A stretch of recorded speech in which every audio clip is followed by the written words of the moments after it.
All right, everybody, welcome to our October 2023 Glendale Coin Club meeting. I want to thank everybody for coming out tonight, and I'll thank the people at home for being there on YouTube as well.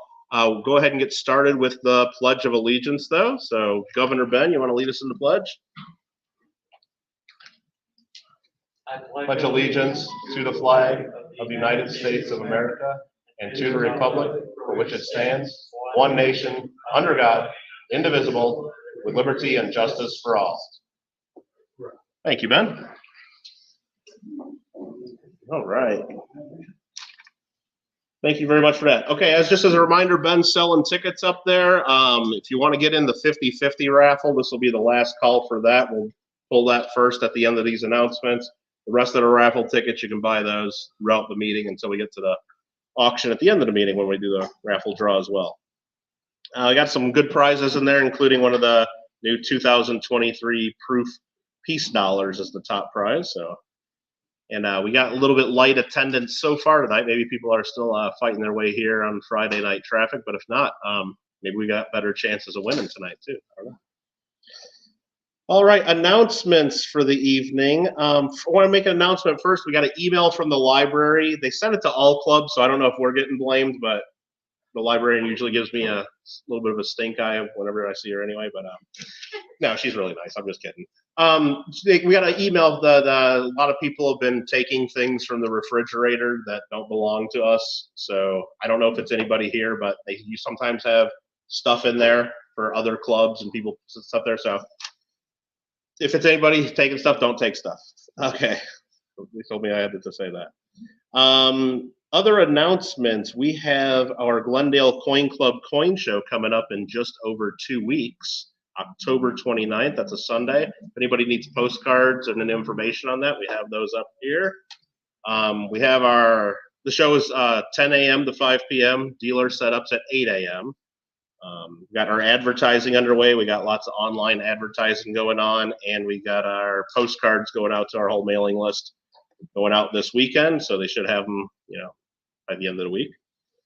And we have had a sold out Bourse, but I did get a cancellation recently. So if anybody does need a table, they'd like if we could resell that table and get them their money back too, since they won't be able to be there. So we do have a table available if anybody does need one. Let me know. Contact me ASAP for that. Also, we could use a little bit of help at the coin show. Usually, if anybody can show up and give an hour or 2 or 3, whatever you feel like doing, and we get you a nice chair up front. You can help sell admission tickets and raffle tickets. We'll do another silver and gold coin raffle. We'll do it similar to our last show. We give out silver coins every half hour, which seems to be pretty popular, and we'll have a couple prizes, better prizes at the end. And also, I can't remember if we do it to where you have to be there to win. I think we let people write their names on the phone numbers on the tickets too, so they don't have to stay there till 4 o'clock to try to win the piece of gold. It usually helps with ticket sales if we let them do that. But we'll make that clear, just because some people were confused about that and were throwing away their tickets and never writing their names on them. And I know some people got upset last time, but we'll fix that. And I'm sure we could use a little bit of help. I don't know if Don and his family need any help with the concessions at all, or if you got that taken care of, but just you. Any help would be appreciated. So if you're there anyway and you want to help out the club for a few minutes, that would be appreciated. Just let me or Don know if you know for sure you can be there, and so we can make plans to find somebody else if nobody lets us know. All right. What else do I have here? Other shows coming up. I know ours is on the 29th. It's in the Van Nuys Masonic Lodge. The weekend before that, there's a show in Arcadia by Scott McNatt. December 10th is Richard's next show in Van Nuys. Is that correct? Richard's got flyers on those. Make sure you grab one of those. Do you have your other dates for 2024 on there as well? Yeah, I already got. The next one is February 25th. But you got your dates on that flyer, so that everyone can mark their calendars? No, it won't be on this one. It'll be on the next flyers. But if you go on CoinZip, it's already on there. And so is the California shows and Coin World too, and the Gray Sheet. Perfect. Yeah, it's in the CPG guys. We're going to be giving those out to the first 200 to come to the door. I don't know where you want. Somewhere up there. Right here. Perfect. Okay. All right. Any other announcements anybody has? Anybody else have an announcement? Don? Is that something? No? Yeah, I mean, and even if you can't volunteer to help out, that's fine. I mean, I just really hope that everyone at least shows up if you can make it. Even if you're not planning on spending money, hopefully maybe you'll plan on spending. We bring stuff to sell. It just really would be a good way to support the club and support the dealers who are spending money to buy tables there to support our club. So it'd be great if you could be there. All right. Ben, you ready to do a 50-50 drawing? Or are you waiting for Carolyn to buy a couple tickets? That's okay. So as soon as you're ready with that, Ben, let us know. Other announcements. We'll make one more announcement. I already mentioned it to the person that made me think of it, but we do welcome you guys to all to bring auction items. Make sure you do use the auction cards and slips that we send every month to you via email. It would be helpful just so everybody knows, because when people use little slips of paper, it's fine tonight, whoever did it, I'm not going to point anybody out or anything, but it just makes it clear what those numbers are and what those are, like, because there's slips of paper up here to say, oh, $149. Is that the starting price? Is that the retail price? Is that, I don't, use our auction slips. We send them to you every month by email. They're on the website. If you need us to print them for you, let me know and we can bring them probably here to you as well. But just a way, it makes it easier for us up here too when we're keeping all the track of who owes what and how much we got to pay you back as well. All right. Yes. I always have auction slips. You got, and I usually have a few extras too.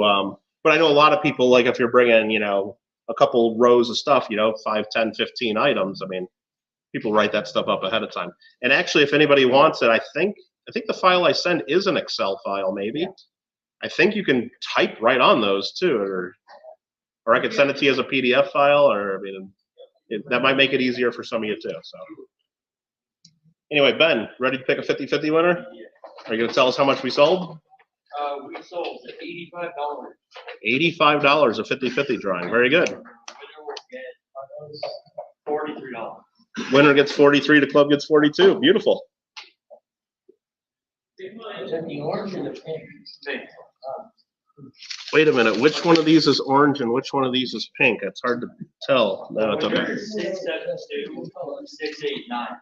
672-689. I lost already. What is it again? 689. 689 are the last three.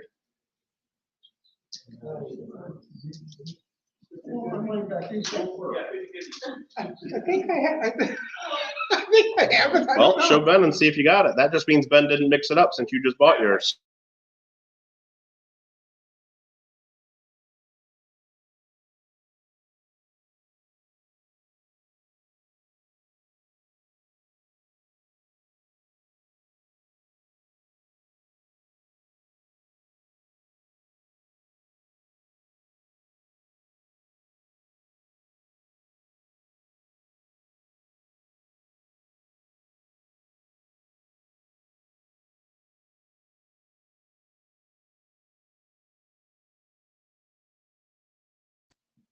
There we go. We should be back. Anyway, thanks again, Carolyn. You did not have to do that. I appreciate you donating that right back to the club. So it was 100. It was a 100 for the club. It wasn't a 50-50 then. Beautiful. All right. Tonight we have a guest speaker for us. We're going to be talking about U.S. paper money errors. And our guest speaker tonight is Mr. Gregg Bercovitz. He's our in-house paper money expert. And We're doing that now? I think so. Are you ready for it, or you want me to do something else? I don't really have much else on the agenda tonight, but all right. So it's going to just be a couple seconds here for me to get this up on the screen for you all, and then to get Greg the mouse so he can do this. So let me go ahead and share screen, and that's my phone not muted. I'm sorry about that. That's that. I need to share entire screen and share that, hide that, bring that up, and I'm trying to remember how we did this. We're going to maximize this, and we're going to go into full screen mode. I'm going to give you this, and I got to go back to the first page, right? Yeah, that would help. I'm gonna give you this, and then I gotta make it look good up on the screen for everybody. So I need that back just a quick second. I'm sorry.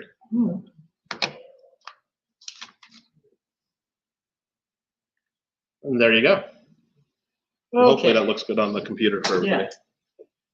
Tonight we're talking about currency errors, and probably nothing more captures the imagination of a U.S.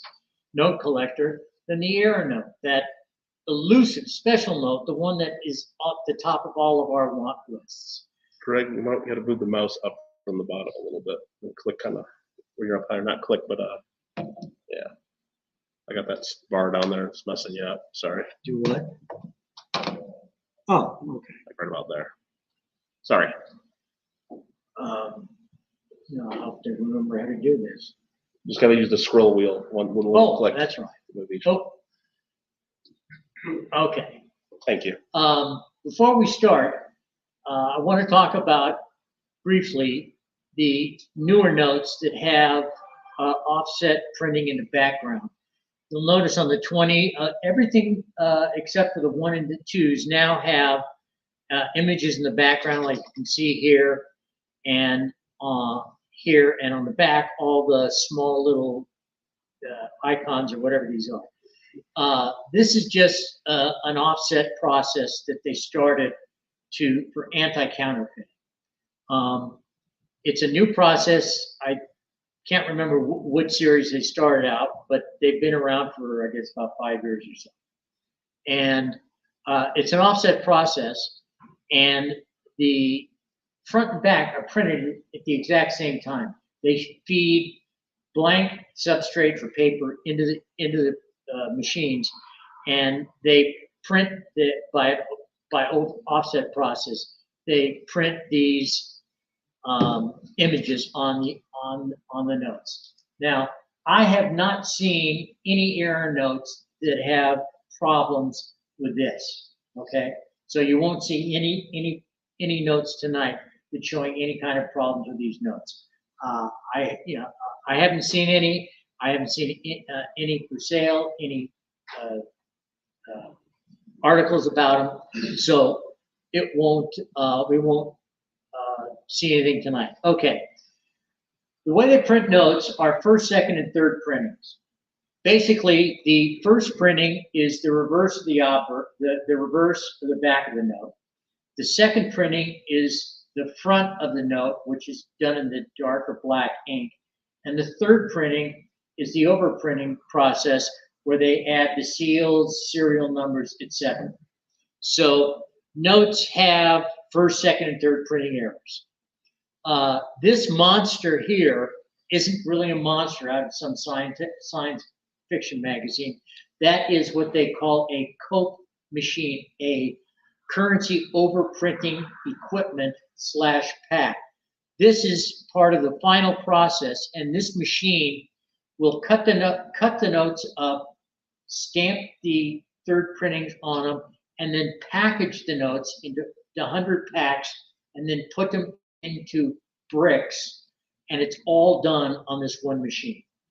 And it's amazing that when you see this thing working, and it runs at an extremely high rate. Okay, we'll talk about first printing errors. Okay, this is a complete first printing error note here, which means the back is not on the back, the reverse is not on the note. Now, if you look closely, you can see the image of the second printing or the front of the note coming through the note. All right, so this is a complete absence of a first printing note. Now, here we go to a complete missing second printing. The second printing is this, and it is missing from this note. It's completely blank. And this also gives you the opportunity to see what's put on the note during the third printer. You have the serial number, the Federal Reserve seal, the 2 serial numbers. F is the district from which it's coming from, but 6 is actually the 6th letter of the alphabet, which corresponds to the district letter. Because in the old days, back in the 28s and 28As, instead of using the letter, they use the number, which caused some problems, which I'll get to. Now here is a third printing error. As you can see, we have, you can't see the back, but we have the full second printing, and the third printing, these items are completely missing. Overprinting, which is the third, basically the third printing, this is an overprinting error. This is the back of the note. This is the front note, and this is an overprinting error because actually it was printed on the back of the note. Now, how does this happen? Well, when the notes come off the first printing, they'll go set aside someplace. Now, let me back up for a second. Printing techniques has changed over the years. And back in the earlys, all the way up to, I believe, 57, they were still using the wet printing method, where the notes, when they came off the press, had to be set aside with sticks or something in between and let them dry before they could run the second and third printings. So when they were transferred, and also now when the notes get transferred from the second printing to the third printing, sometimes the sheets will get turned over. And this is exactly how this note, and this is the back of the note, came through the second printing. When it went through the third printing, somehow, when it went to the third printing station, the note got flipped over. And you can see that it would have lined up perfectly. So that's why I'm showing you the back of the note. Next. Now we have some of my favorite, which are called obstruction errors. And this particular error occurs, there'll be scraps of paper. There'll be scraps of note, it could be scraps of anything, and it gets attached to a sheet. And when it gets printed, it eventually comes off, and you have voids or blanks called an obstruction error. And these were just basically scraps of paper. And they could have been from the cutting, they could be anything that's laying around. Now, this was a first printing obstruction. Now, here's the second printing obstruction. In other words, the back is done, and it goes to the second printing, and this probably was a sheet of another sheet that got blocked during the printing method. And so you can see basically everything seems to be okay, except for the fact that it's a huge obstruction.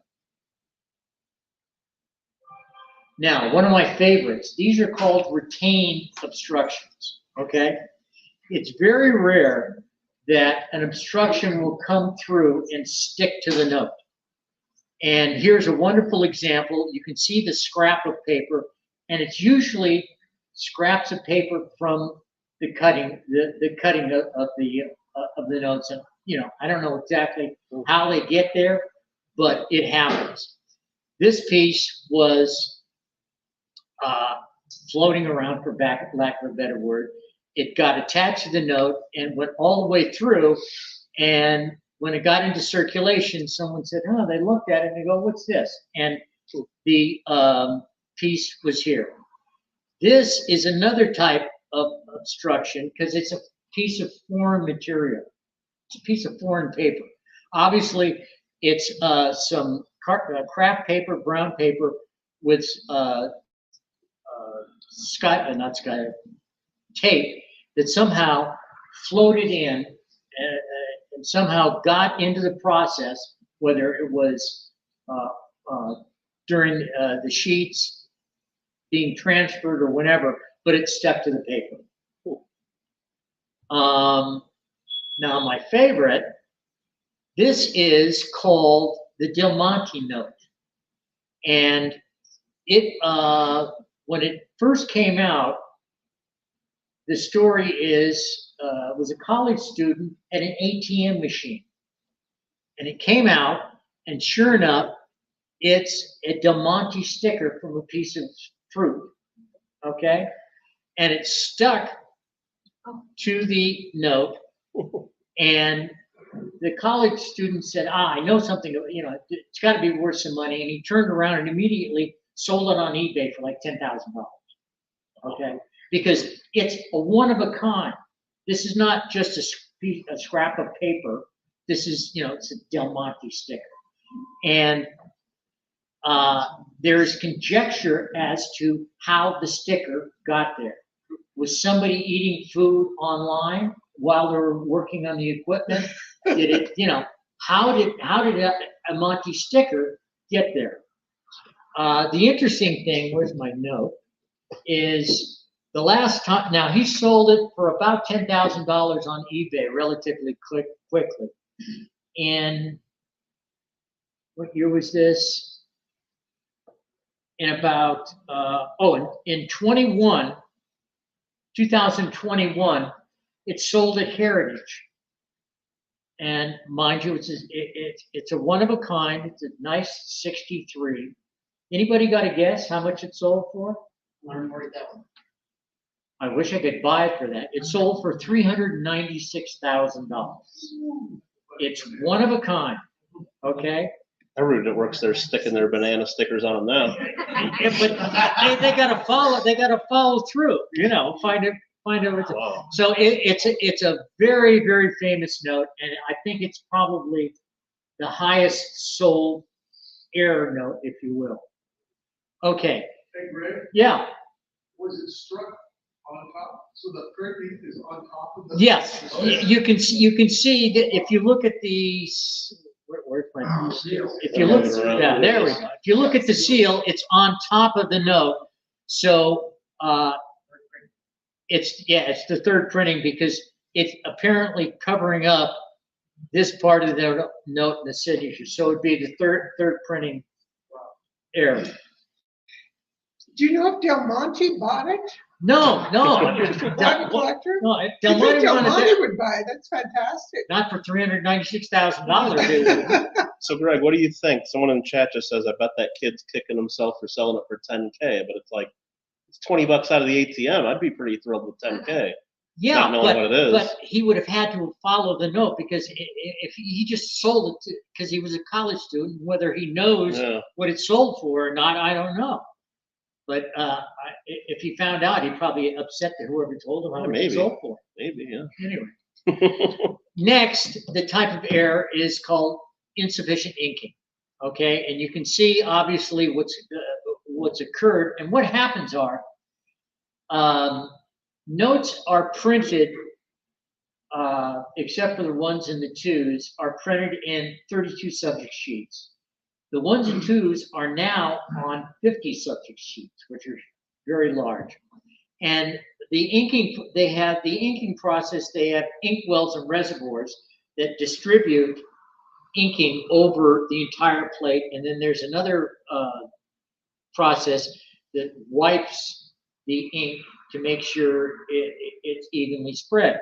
Sometimes these reservoirs, the independent reservoirs, because on a 32 subject sheet, there's multiple reservoirs. So what can happen is some of the reservoirs will either go dry or get plugged. And when the ink is spread, it isn't spread sufficiently over the plate. So you get insufficient inking like this. So this is insufficient inking on the first printing because it's the back of the note. Next, here's another insufficient inking, first printing, and you can see that insufficient inking on a 32 subject sheet is probably at least 3 by 3, if not 4 by 4 feet. Okay, so there's multiple things. So you can imagine that any one of these reservoirs can go dry. So here's a same first printing insufficient inking, and this time it's on a different part of the note. So insufficient inking can happen anywhere on the note. All right. Now we're at the second inking, second insufficient inking, and this is where the second printing is where they do the face of the note. And once again, you can see how the different reservoirs or the spreaders didn't spread the ink over sufficiently on the note, and it's missing sections of the note. The corners are done, but it's insufficient. And this is regular ink. Now, what's special ink? And that insufficient inking errors with full patterns of regular ink missing, and that was the last one. The regular ink missing error is scarcer than the magnetic ink type missing. What do they use magnetic ink for? You ever go into the bank and have a currency counter go and reads all, that's how fast it reads? You'll notice that on the magnetic ink, see where the magnetic ink is. It recognizes, along with a few other things, but it recognizes the denomination of the note. Okay? So this is the magnetic inking, insufficient magnetic inking, and usually you'll find it on the denominations. Okay. Now we're going to go to ink smears. Ink smears also occur either because the mechanism that wipes and spreads the ink didn't do it properly, or you could have too much ink on the plate, etc. So this is a first printing ink smear. You can see it's first printing and there's just a ton of ink, more so than it should be. Now here we have another first printing ink smear, but you can see it's a different type. It's like droplets or something versus a big smear. You can get any inking problems can come in many different ways. This is just an example of a different type of ink smear. Here's another ink smear first printing, and you can see that the ink is there's too much of it, but it's been spread and it's foggy, or however you want to say it. But as I said, ink smears can come in any different number of ways. This is first printing. Now we have second printing ink smears. You'll immediately see that the ink is black because that's the ink they use on the second printing. This is a big blotch, and it's once again, it's a problem with either the reservoirs or the printing. Here is also a second printing, but I threw this one in because, let's see, this is a 53. Back then, the inspectors actually used these small labels to indicate errors, probably because checking the errors were done a lot visually, I believe. I'm taking a guess at that. But they were using these red stickers. But you can see, once again, a second printing is black ink smear. Now, here we have solvent smears. What the heck's a solvent smear? Well, as I said, on these large plates, there's wipers, but occasionally, it's every so often, periodically in the process, they come along and wipe the plate because they don't want too much buildup ink, or they have to clean it for some reason, and they use a solvent. Now, if the solvent is not properly removed during the process, you'll get solvent smears. And you can tell basically a solvent smear because the ink is faded out. Okay? So this is a first printing solvent smear. Here you can see the second printing solvent smear. Once again, it's black ink, but you can see that the ink is been diluted or it's the solvent with ink in it, however you want to look at it. But usually that's the telltale sign. One is rich color and the solvent smear is like faded or washed out. Offset errors. These are quite interesting. An offset occurs. All right, well, let's look at the $10 here. If you look at the $10, the reverse or back of the note is on the front of the note. But if you look at it, it's in reverse. It's a mirror image. If you were to look at the back of a $10 bill, this building would be facing the other way. And this occurs when they're printing the back of the note and a sheet doesn't get through and the engraving plate hits the impression plate and it leaves an ink impression on it.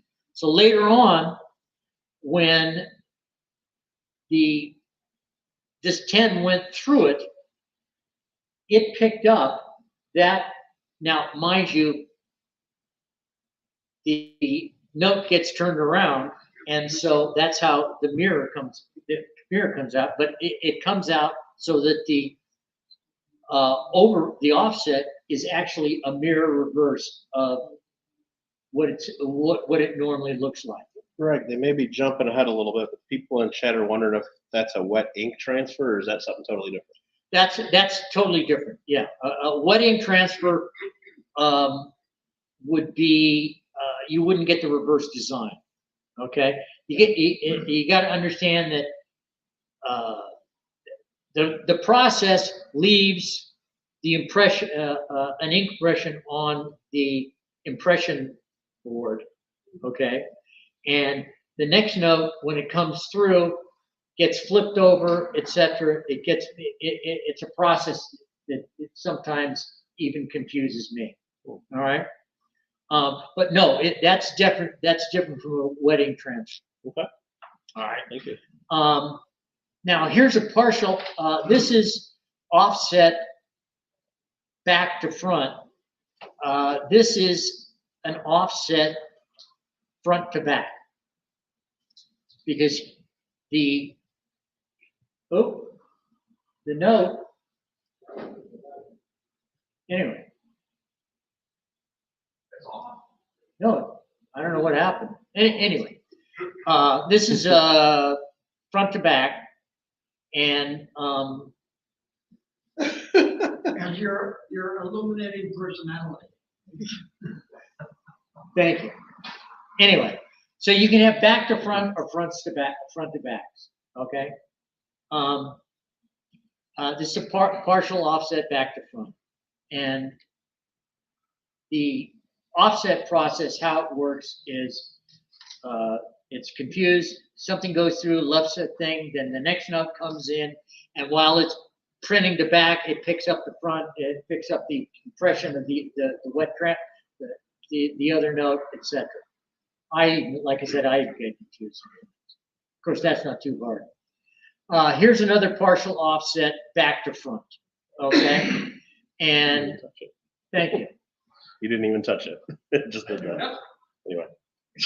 Well, whatever, just keep doing it. Thank you. Yeah, this is a partial offset back to front, and this occurred because the one that missed was partially when the first when they were doing the reverse note, the sheet gun and they're crooked, so it only picked up part of the transfer. Now we'll get out of these offsets to misalignment front printing errors. First printing errors, rather, excuse me. You can see that this note is misaligned, and generally how that occurs is when the sheet goes into the press, it doesn't get right, it doesn't sit in the right place. It gets off registered. And then the note will continue going through the process. And when it finally gets cut, it gets cut misaligned.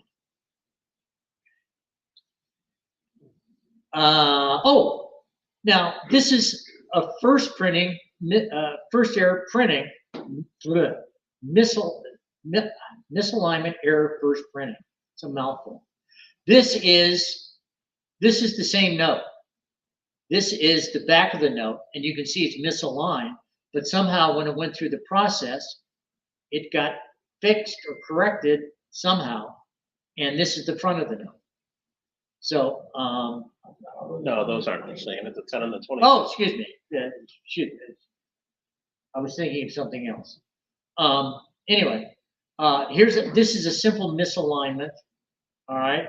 And this is a gross misalignment, all right? Once again, it's basically when the sheet gets fed into the machine, it gets fed in crooked or not aligned. Here's the second printing misalignment. This is the one. The note came out fine on the back, but when it was cut or set into the machine, it was offset, and then it went through the process and got cut. So it's misalignment, but it could be a cutting error, depending upon how you want to look at it. All right. Here's the third printing misalignment. Okay. Now, one of the things about the third printing, it sounds like it's one print, but it's not. They will put in the older methods, the older printing methods, they put the serial numbers and the seal on, and then they would put the Federal Reserve seal on at a different time. And all I can find out about that, why they do it that way, is they don't like to have two different color inks on the same plate. And as you can see, the back is fine, the front is bad in terms of the seal. You can also tell that the district numbers are usually 1, 2, 3, 4. This whole printing was set low. Oh.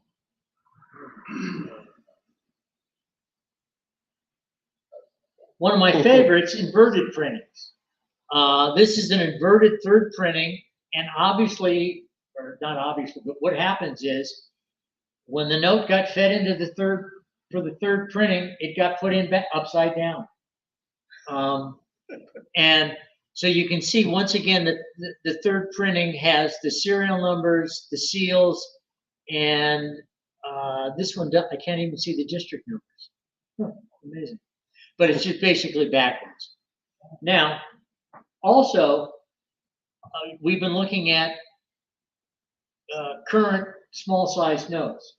These printing errors also happen on the old large size notes. Here, this is an inverted third printing where the seal is upside down. You can see the serial numbers are also upside down.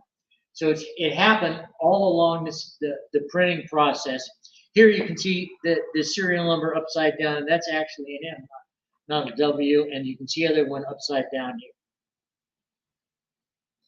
Also, this is an old national, and it's hard to tell because the note's in really bad shape, but its third printing, which included a lot of stuff, is upside down also. You can see the signatures are up here, and the serial numbers are upside down also. All right. Printing errors actually even occurred back on fractional currencies. This is a 50-cent fractional, second issue, and you have to look hard, but the overprint of the 50 is upside down. Okay. So as long as they've been printing notes, they've been printing errors. Now, is this note a double error? Are these notes a double error? Because in my opinion, it is, because number one, it's got a misalignment, it's a bad cut, but also the third printing is upside down. So this is, to me, it's a double error. And luckily enough, these are, let's see, yeah, these are, Consecutive numbers. they're consecutive numbers, but I got to see if they're like 10,000 apart. But anyway, they're like consecutive numbers, and finding notes like two consecutive notes like this is very amazing, and it being a double error. Okay. One of my favorites. This is a double back printing. It's also known, aka a 3D note. When you look at this note, you almost get dizzy. All right, because basically what happened is they printed the back twice, and these are some of the rarest and some of the highly collected notes, the 3D notes. Now, this one here is an additional back printing on the face. Now you see, when we were talking about the last time on offsets, I showed you this building and the flag was up over here. This tells you that this is an additional printing, not an offset, because the back image is in the right position and it's not a mirror image. So basically what happened with this note is that it went through the process and somehow it got back on the first printing table again and got an additional first printing image. And they're extremely rare. Yeah. While you're on those, someone in chat asked, and maybe you just answered it kind of, can they have a bill where there's the first print on both sides of the bill? And that's it? I've never seen one. Okay. So what would that be? It would just be like the reverse on both sides? Well, it depends. Yeah. That could happen two ways. That could be an offset. In other words, a sheet goes through and misses, is blank. Then the next one goes through and picks up the impression, but also picks up the offset, versus it going through twice, which is this note. Yeah. This note went through twice because the orientation, oops, I'm gonna get rid of that. Yeah. The orientation Right. of the image is correct. So these are very, very, let's see, two distinct first printing errors, and it's got different backplate numbers, etc. So if someone has something looks like the first printing, almost that might be fake. Pardon? It might be fake if it looks like it's the first printing on both sides. Then, No, this yeah, if it's first printing on both, yeah, it would be fake. Because the problem with that is that means if it doesn't have the seal and the serial numbers and gone to the second, that somehow it got pulled off the line and then somehow it got out. So that would be what we call a manufacturer error. Board breaks. Okay. Printing. You have the engraving plate and you have the impression plate. Okay. The impression plate is not steel. I mean, it's steel, but it's covered. In the old time, it used to be covered with a wood, but now they use, I believe it's a cardboard covered with something. And basically, the reason they do that, if you had steel, they use about 25,000 tons to make a note. So if you were doing steel to steel, you'd be wearing out that engraving plate like in no time. So the impression plate is actually covered. It's a plate covered with cardboard covered with a covering, so that because the impression plate are intaglio plates, which have the engraving in it, which is designed so that the ink can be pressed onto the paper and it carries it. Okay. They have to use that amount of pressure. After use, that impression plate, whether in the old days it was wooden, now I believe it's cardboard, will break away from from all of the pressure. And when it breaks away, part of it breaks away and it doesn't accept the impression because there's nothing to back it up. All right. And board breaks are not that common because they're somewhat quite obvious, and they've improved the impression plate process. Because, like I said, I think it used to be they even had wood on some of them. Here is another board break, and this time you can see it'll break just about anywhere on the note. You can see it broke here, here it had a nice sharp break. Board breaks are less and less common nowadays. Double denomination errors, one of my favorites. Here's a $15 bill. Yay. Okay.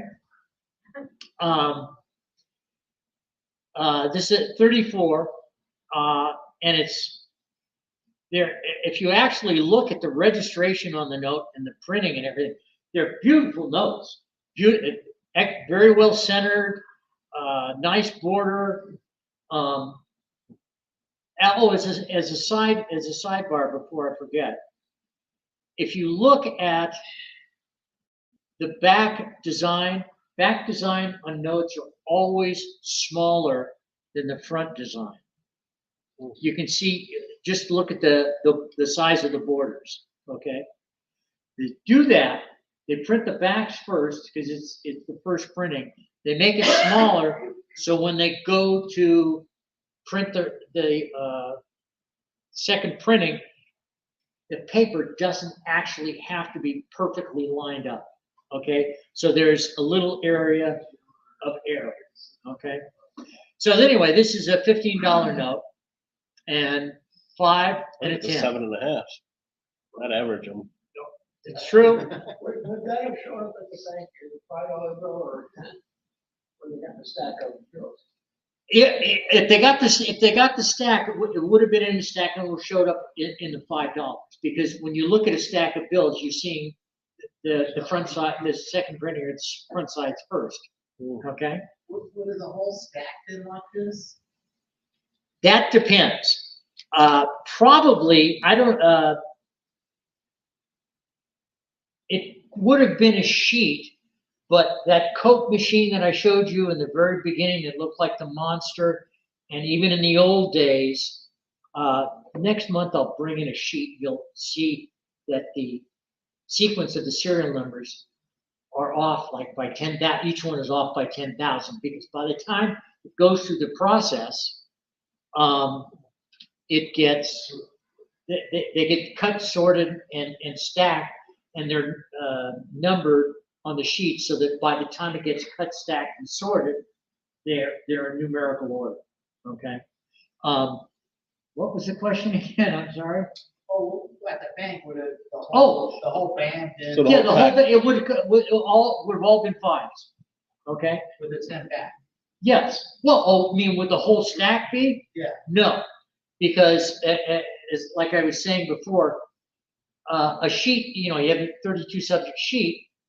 All those, but those notes have the serial numbers are off by like 5,000 or 500 each note because as it gets cut up, the position of those notes change through the process of getting cut up. I think what it means is that it goes to one printing, you print all of one side of the bill, $10 shot. Yeah. Now, nobody's going to take one sheet of paper, put it over in the $5 pile, and pick up this whole thing of 10 and put it in the machine. Oh. And so you have the whole stack. Okay. Now I understand your question. No, they wouldn't be because when they cut those notes up and divide them and put them up, pack them up, the individual notes can be 500 off. Okay. Yeah, but when you're printing them, they're in a print big stack. Yeah. Okay, but you get this big pane that's got 32. Yeah. Okay, so somebody had to take that pane of this thing of partially finished $10 bills and put them in the machine that's printing fives unless they just took one sheet, one big Yeah, 32. Usually you gotta have a whole stack before you take it out of the press. yes. So, Quality control catches that, right? oh yeah, in other words, that sheet, there was probably, there was undoubtedly, 32 subsheets. There were 32 of those notes. There were 32 of those $15 Oh, notes, this way, you know. Would they end up in the same $100 brick? No, they won't. They'll be distributed. Yeah, so like you said, all 32 on the sheet would be in like 32 different stacks. Exactly. And Okay. most But the likely- entire sheet should be, undoubtedly has to be, all $15 notes. Yeah. And they may have caught 31 of them. Okay? This is even confusing for me sometimes. Anyway, oh, I went the wrong way. Oh, we're the $15 note. Now, here's another $15 note, but this time it's a 10 front and a 5 back. And I want to take a break here that this is a 28 or 28, no, it's a 28A $5. When they first started came out with the small size notes, they used the district numbers instead of the letters. And people were looking at this note saying, well, is it a 10 or is it a 5? It was confusing people. And that's when, after the 28 A's, after that, they went to using the district letter and not the number. And the 28 and 28 A's are a separate class of collectors collect these notes, trying to get all of the numbered district letters, me being one of them. So anyway, that's a nice little side note. Now here is a 10 on a 1. So it can happen on a lot of the different denominations. All right. Once again, looks like a very nicely done note, except it's an $11 note.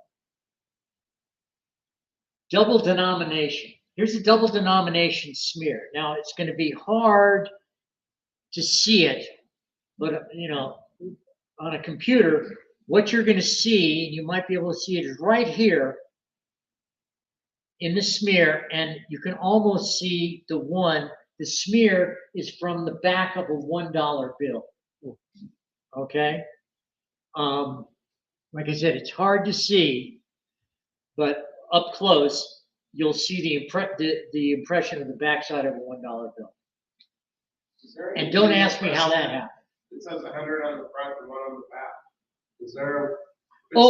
Is there one side they have to accept the front number, you know, merchant or?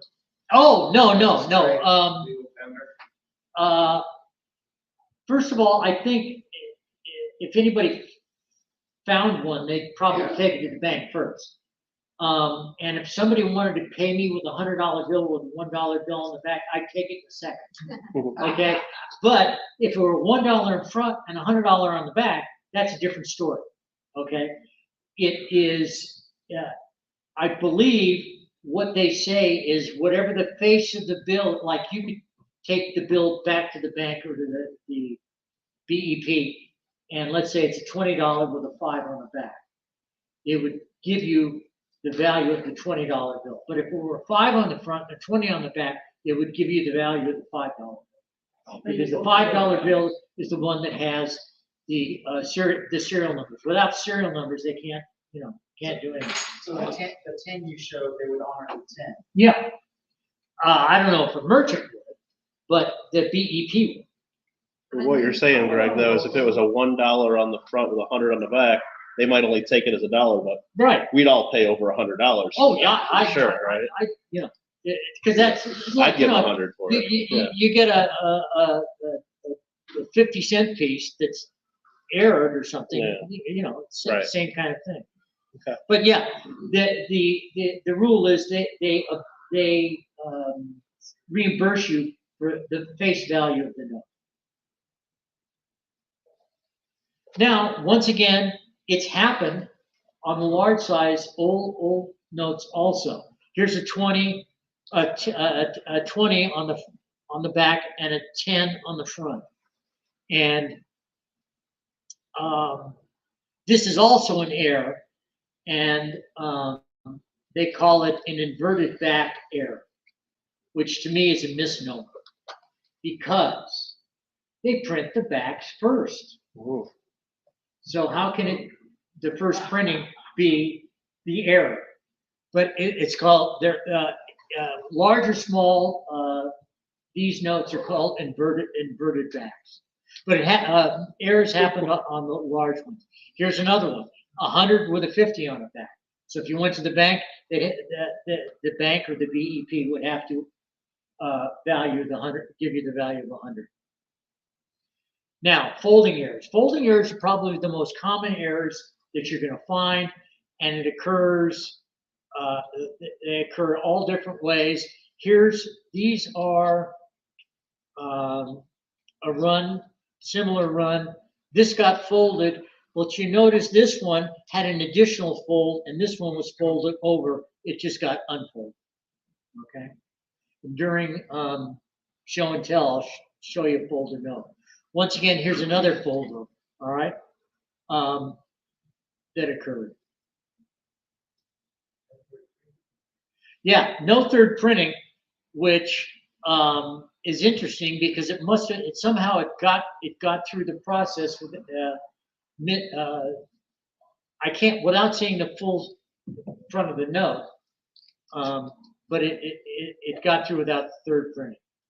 Here are more folds. You can see that they occur all over the place. These are just big regular foldovers. This went through the process, and after the first, after the second, it got folded before the third print along the line. These types of folds are called gutter folds. Okay, because somewhere along the line, without seeing the back, I can't tell you, but somewhere along the line, this would have been, it got folded, and then after it printed, someone pulled it apart and got unfolded. That's how you get the gutter folds. Now here's just one that just had wrinkled tip. I don't know if it was wrinkled because of somebody's handling afterward, but you can see it just got all messed up all along the line. Here's the back, so you can tell that the back went through the first printing okay, but the second printing and also the third during the second third printing, it was already folded by then. Here's another note fold that went through first printing, second printing, and it was before the third printing it got folded. Like I said, folds are the most common. Now this is an interesting, this is kind of like a double fold. Here is your gutter fold, and when gutter folds are horizontal, they're usually right down the middle, and anyway, you can tell a gutter fold because you've got the step in the note. And secondly, this one, if you kind of draw an imaginary line down here, this is the back of the note. You can see that half is about this half, and it got folded over and didn't get printed. And that will match up with that. So folds can come almost anytime, anywhere. Now this one, I've sat down and I cannot figure out exactly how it happened.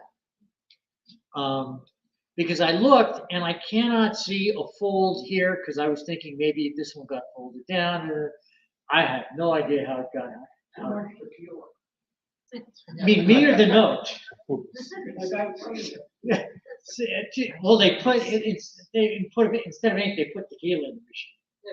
You know, but like it's 100 Now it looks a little squashed because I on purpose squashed the images so I could get them both on the same page so you could see. So are you saying that there's the rest of the paper is just blank? 'Cause I'm looking No, at- it's a cutting error.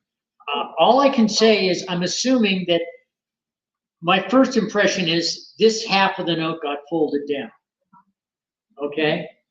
Which would leave you a note, but then when it went to get cut, it got cut wrong. And then when it came out, they unfolded it, so it got like this. But I don't know how this part of the note disappeared. That's what, it's one of these mystery. That would go out into circulation in that funny shape? Yes, what probably happened was, Or fold it over? it was folded over and it just got out, and then someone, finally realized, oh, this, Serial numbers in the wrong place on both. yeah, so there's something really goofy happened with that, but it got through, surprisingly enough. So is this $150 bill? I don't know. That's two serial numbers. Yeah. So, I mean, there's like 12 things gone wrong with that note. Here's a beautiful fold. You can see went through the first printing fine, went through the second printing fine, but somehow it got folded. So when this thing folds back together, it looks like a regular note, and it would have a nice trimmed outline, but it got unfolded.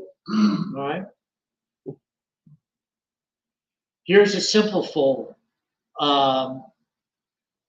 First printing note, it got folded over, printed, folded over, and then came through the printing, and at the end it got unfolded.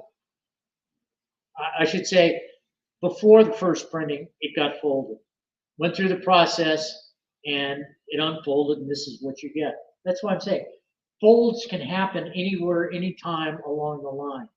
Here's just one messed up note.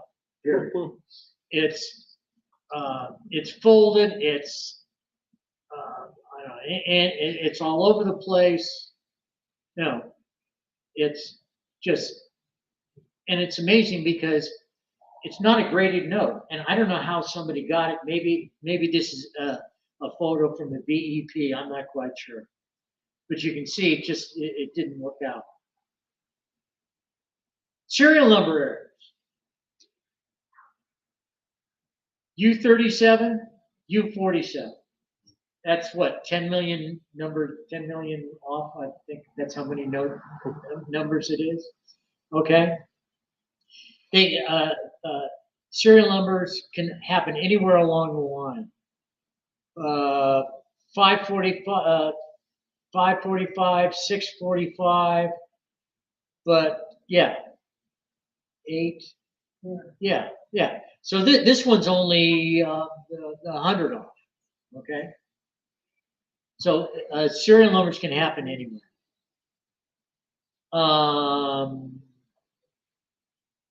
Mismatched serial numbers. One of my favorites.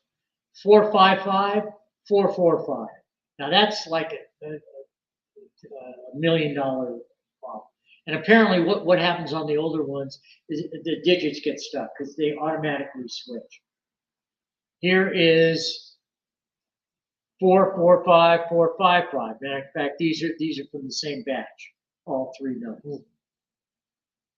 Surprised they stayed together because they are so far off in serial numbers. All right, now this is serial number. Can you see the error other than the fact that it's a serial 1957 and somebody wrote 1959? Very subtle. This is an M and it's correct. This was a W and it was put in upside down, and you can tell it by the bottom legs of it are splayed out. Very, very subtle. This one obviously is real simple, too much inking. Star notes. Star notes are replacement notes, and they get errors too.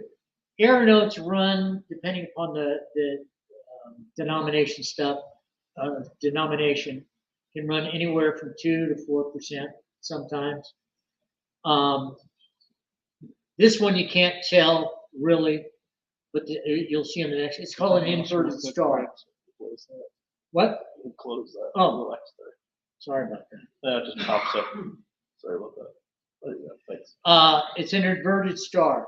The star is supposed to have the tip showing up. It's upside down. We can't tell on this one, but if you see here, this is another inverted star. The top star is actually pointing down. Do we all get that? Yeah, okay. How can they invert the star? Because when they do the serial number, etc., and put it in, somehow that digit got put in upside down. You know, the numbers usually are on rotaries, but the star isn't, because that's usually an A, B, C, etc. Where were we? Oh, this is an offset printing error on a $5 bill. Favorites. This is one of my favorites. $100 bill. This well-cutting numerical error has 3 basic parts: 1, 2, 3. And the interesting thing is, all 3 have different serial numbers. 23, 4321, 421, 420. All 3 different serial numbers by, what is that, 100 million or 10 million or whatever? Per million, yeah. And the amazing thing is, during the cutting phase, all 3 miraculously stayed together in the mint. It's amazing. Paperclip note. Paperclip got into the batch somewhat and got printed, and there's the impression, and it obviously came through on the second printing because it's black ink. Double digit here. These notes are only 4 notes off. So that means these were the individual notes at the last printing, and it got double hit. A beautiful offset printing on a $50 bill. Here's the back, here's the front. And last but not least, this is an end of roll splice, and they're supposed to be cut out of the rolls of paper when the sheets are being cut. In other words, they put these giant rolls on, and from Crane, the paper company, puts a splice in it to complete a roll. And when they're going through the cutting process to cut them into sheets, the BEP, they have these large markers, which are red, purple, or green, that run the entire width that's supposed to be cut out. This one got missed, and it went through the process, got printed, and came apart. And that's it for error notes. Any questions? Okay. I got one question real quick. Actually, I have a Yep, very question. good. Do they do some sort of a test run before they do a complete run? No. What happens is they're set. The machines are set up, and these are maybe one machine might fit in this room that run the sheets. They're set up to run, and they run constantly, and they're running Tell me constantly about all the time. And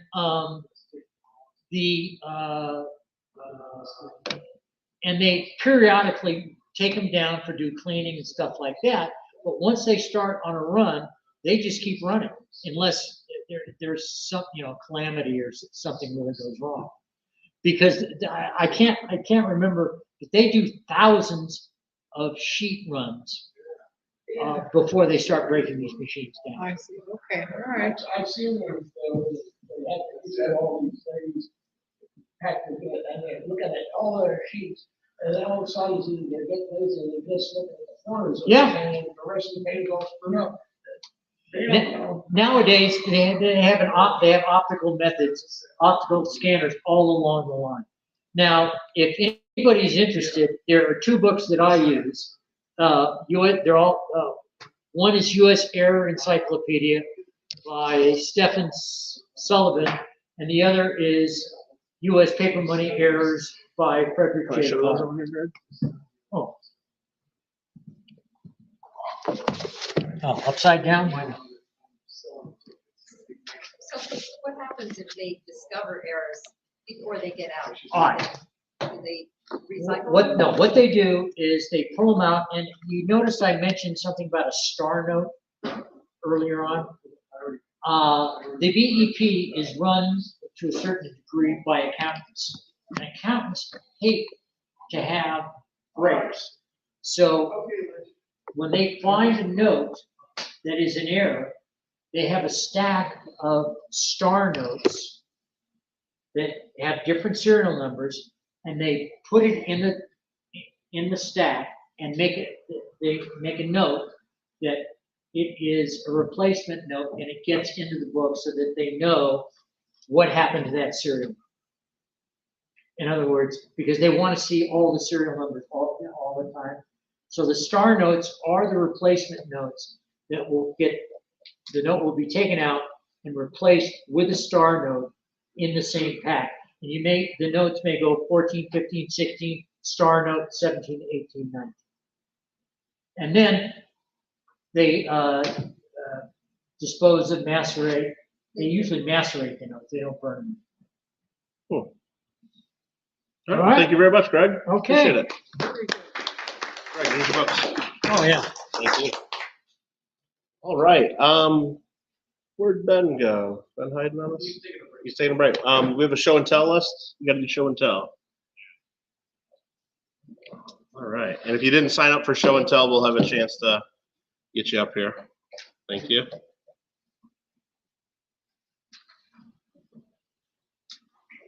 I know the lights were playing tricks on, so we can put those back on, I guess. Thank you. All right. Show and tell. All right. First up will be Gordon. Up or down?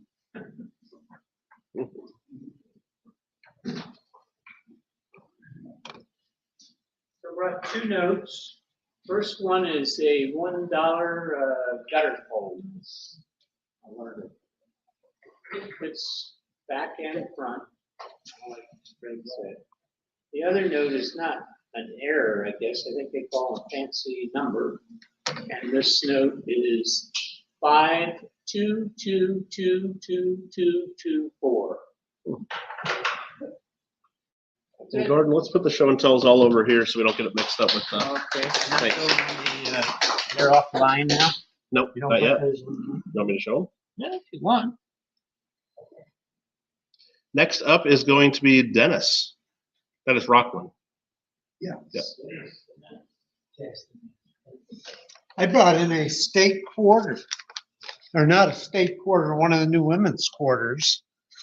And this one is interesting because my wife is doing woo dancing and someone gave it to her and she didn't understand why. Why would they give her a crummy quarter? But this is great because this is how our hobby can expand. And so I had to slowly explain that the lady whose picture's on the quarter was a composer. I had to look up her information on the internet, and they gave her this sheet of paper which has the words of the song as the lady composed and a translation so we can understand, because who knows Hawaiian here, not me. And Yeah, so right, that and the Hawaiian is actually on the quarter. So No, that's it's done up very there. interesting. I thought it was really interesting. Well, thank you.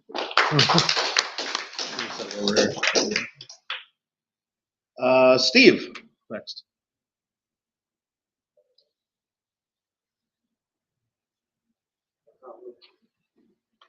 Hi, Steve. Okay, so yeah, my main interest is Spanish colonial coins, but like probably many of us, we get distracted. And so one of my distractions has been this whole the U.S. Mint and peace dollar thing. So kind of for show and tell, I've got like here's of course the original, the 1921 high relief, it's the AU 55. And then by comparison, they have the 1925. I did the full peace dollar thing, that a lot of us done, but this is the 1920. I just got it because it's an MS65, so it gives kind of a comparison of the gem.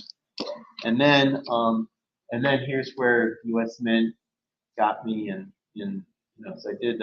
This is the 2021.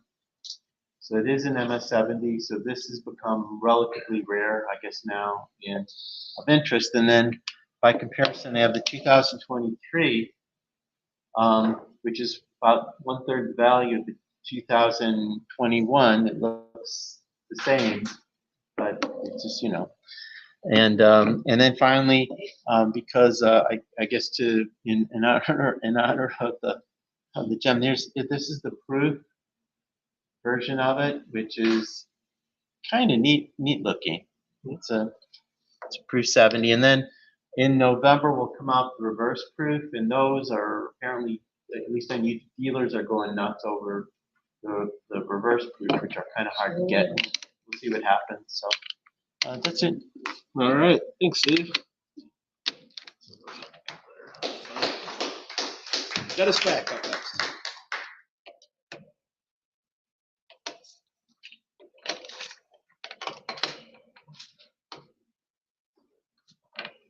Recently, at a yard sale, I came across this coin here. Looks like a gold coin, but it's not. It's from the Huntington Library. They issued this in 1992. It's to commemorate the 500th year of Columbus discovering America. It's 999 gold plated over 999 silver 1 ounce. And it was a bargain, so I felt I had to have it, and so I have it. And you guys are welcome to come up and look at it. Is it silver or gold? Pardon? Is it silver or gold? No, it's a silver coin. It's gold plated, but it was plated before it was struck, so it doesn't look like a plated coin. Oh. Cool. It looks like a gold coin, but it's not. It's a silver coin. But it's gold. It's silver. Right, thanks, Dennis. Gregg Bercovitz. So he's going to talk about error notes some more. Yeah, why not? Here's an error. This is an error note. Okay, bad cut. And this is a copy.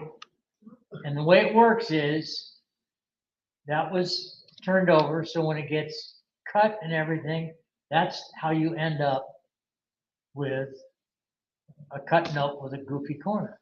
Because it gets folded over and then gets cut after it's done. And if you look at this, you'll notice that the exposed side of a note, when it gets folded, is where the fibers break. The back side, fibers generally don't get broken. They just get crunched or folded in. And the other one is, we talked about star notes, right? They're replacement notes for errors. This is an error star note. What it is, it's a star note, and it's cut off center. And it's cut off center both front and back.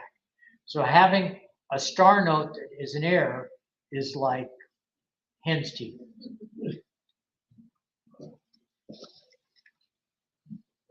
Very cool. All right, well, thank you, Greg. All right. Next up's going to be Phil. Oh, and you can play with this one if you want. Yeah, don't try folding the real one. Yeah, don't pull.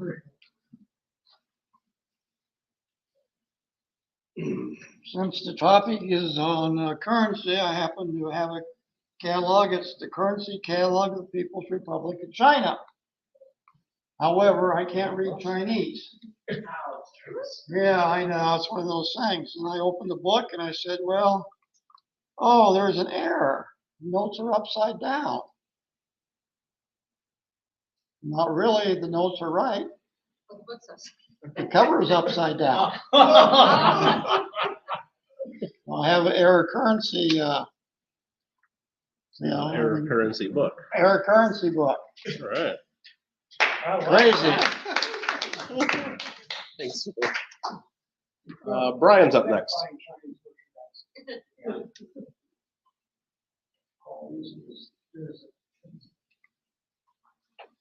So I haven't been able to do much coin shopping lately, but I signed up for all the subscriptions that the Mint has now. And after looking around my office trying to figure out what I might bring for show and tell, I kind of gave up. And then my wife said, "You got a package." Right. And yeah, it came in the mail today. This is 2023 S Silver Eagle. Nice. Yeah, those are great. Thanks, Brian. Richard's up next.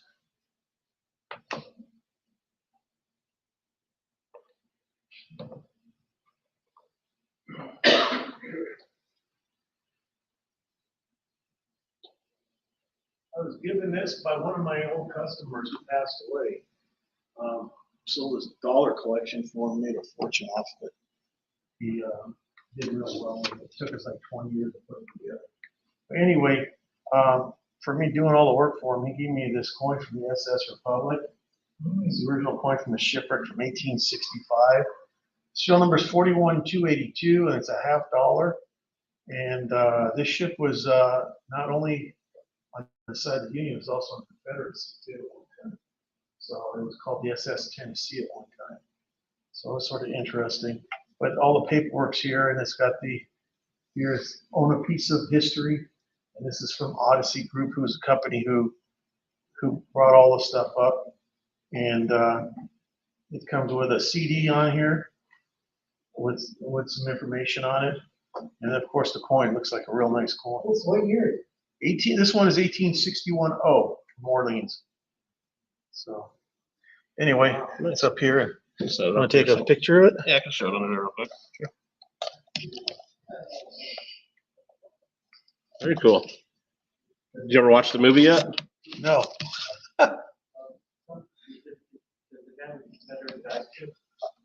It doesn't say. It says it's just U.S. It doesn't really say which issue it is. No. Cool. But It it's looks like a nice 61, one too. yeah. A lot of those It's a look nice really one. rough. All right. Next up for show and tell is Michael Kittle. All right. I'll do show and tell. I brought this one right here. This is a $1 note, 2006, and it's serial number 10. And I brought this one because it's not really an error note, but the collector who owned it made the error of storing it on the dashboard of his car in the summer, because it's might be hard to see, but when you guys see it up here, you'll see it. The plastic's all melted and bent in the corner here. It doesn't look like it damaged the note, but he showed me, it's serial number 10. He showed me the other note that was in the package that was, I think, serial note 11, and that was all wrinkled up and really ruined the note. Who slapped it? PMG. So. So probably could, but I think he just wanted to get rid of it as is and didn't want to mess with it, and was maybe worried the grade would go down. But I think he had to deal with the other one. I don't know what he's doing with the other one. It's all wrinkled up, and it just makes me wonder, like, why paper money collectors don't demand they have better holders than these. Well, like for an expensive note, I could fold this in half and ruin it right now. Why do you keep a note on a dash? Well, that's, but I mean, if I had a really expensive note, like a $300,000 banana sticker note, I'd want it like in a hard plastic holder, wouldn't you? I don't know. Anyway. There used to be a company that had hard. Yeah. BCGS did it with those shipwreck boats. Oh yeah, the big glass looking things, yeah. Anybody else have show and tell tonight? No? That's all? Okay, well, I guess that's it for that. Before we go and do the break though, we'll do a quick little giveaway here. We showed this off last month for the people watching. If you want to get in on this giveaway, you need to leave a comment on last month's Coin Club meeting video. And if you haven't done that, you got as much time as it takes me to bring up a comment picker and figure out the link for all that. So you'll probably beat me to it if you can get in there and leave a comment. What this is, it's a 2019 San Francisco quarter, War in the Pacific National Park. And that's Guam. And this one is in the Long Beach Kids Treasure Hunt label, which is pretty collectible. So that's the prize. When this meeting becomes a video on YouTube after we end it, you'll leave a comment on that one, and there'll be a couple prizes for next month. We got a Barber quarter and a Standing Liberty quarter. So, but this one, we'll give this one away tonight to somebody who left a comment, and I just got to figure out how to find the link for it, and then we'll pick a winner. So if you can beat me to it and leave a comment on the September meeting before I can pick a winner, then you're in the drawing. You've had a month to do it. Even those of you in here you could be here and win it, or you could be watching at home. All right, so I got to figure out how to get there. But thanks again for all coming out to the meeting again tonight. Thanks again, Greg, for a really good presentation. Got a lot of good comments here on that for sure. All right, let me find September's link. There it is. And then I gotta open up, and you guys aren't gonna be able to see this watching at home or even on the screen here because I got kind of messed up, but you guys will trust that I picked the right winner here. Bookmarks, I got my bookmarks, YouTube random comment picker here, all right. Put in the link for that. And filter out duplicate users so nobody gets more than one entry. And get the YouTube comments. 33 people are in the drawing, and the winner is going to be Edmund Kwon. Ed Kwon. Are you watching tonight, Ed? Why aren't you here at the meeting tonight, Ed? Congratulations, Ed. It's because we let him sit at home and watch the meeting, right? No. Congrats, Ed. Just send me an email with the address, or let me know that you're going to be at our coin show in a little over 2 weeks, and I can give it to you there too. How about that? Save us a little bit of shipping there. Okay, we're going to go ahead and end the broadcast here. Remember, next month we will not have a meeting the second Friday of November. We will have our meeting the third Friday of November, because second Friday of November, this library is closed for the Veterans Day holiday. So November 17th will be our next Coin Club meeting, and we'll be right here. So thanks again for watching at home. We're going to go ahead and take our break now. So we have some refreshments. Check out the auction lots. Buy raffle tickets if you haven't got those yet. And again, thanks for watching, everybody at home.